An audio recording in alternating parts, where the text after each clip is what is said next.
Once again, we have the Pharisees testing Jesus, as was their wont. Anytime they had the opportunity, they tested him because they were trying to trick him or trying to find a way that they could arrest him.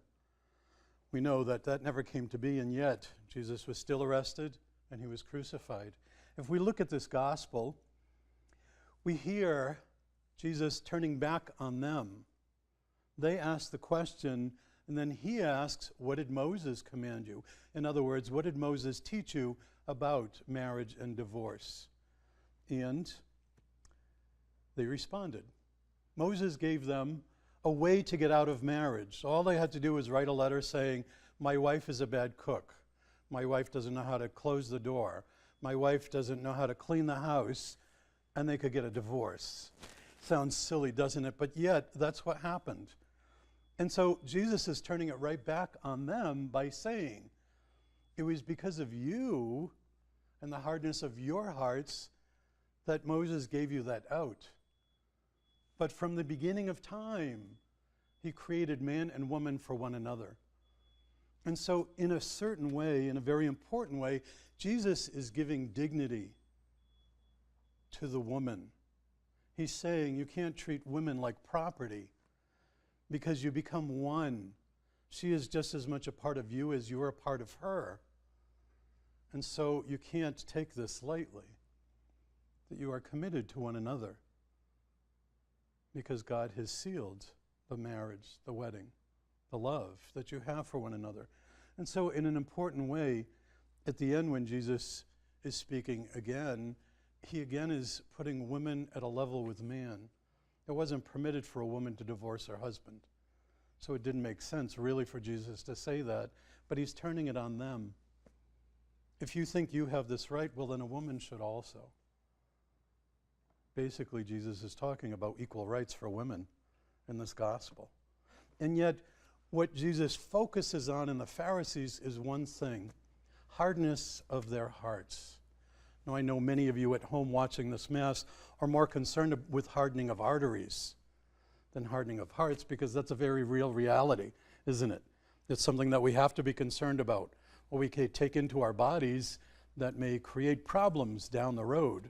And yet, what Jesus is talking about is what's already inside of us, the Spirit of God, which is given to us in baptism. And oftentimes, we don't realize the hardness of our hearts. Also in the Gospel of Mark, Jesus speaks when he goes out and walks on the water to the disciples, and they think that Jesus is a ghost, and they're astonished when they realize that it's him. Jesus thinks again.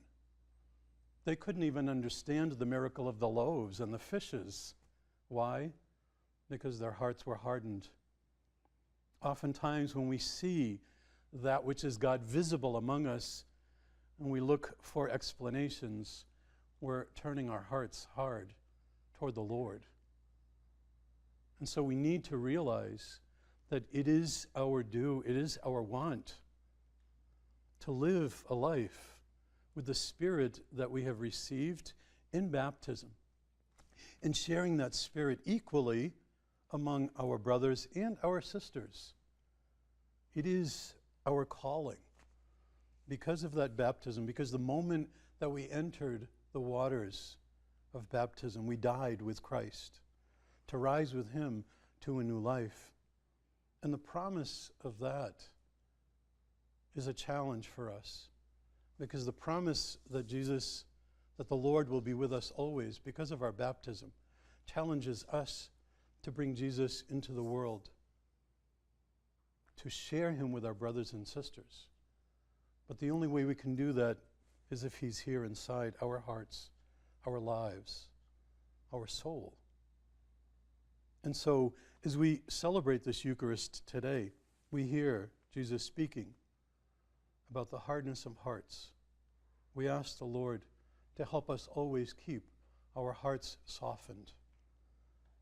First of all, to him and the miracles in our lives and all the things that happen that are evidence of God in us and with us and in our brothers and sisters. May he soften our hearts always to see the good in the other, the good in our brothers and sisters, and to share love with them, because that is the good news, that is the greatest gift. God is compassion itself. He is kind and merciful. We are called to mirror that image of kindness and compassion in all that we say and all that we do to each and every one that comes into our lives, that passes through our life.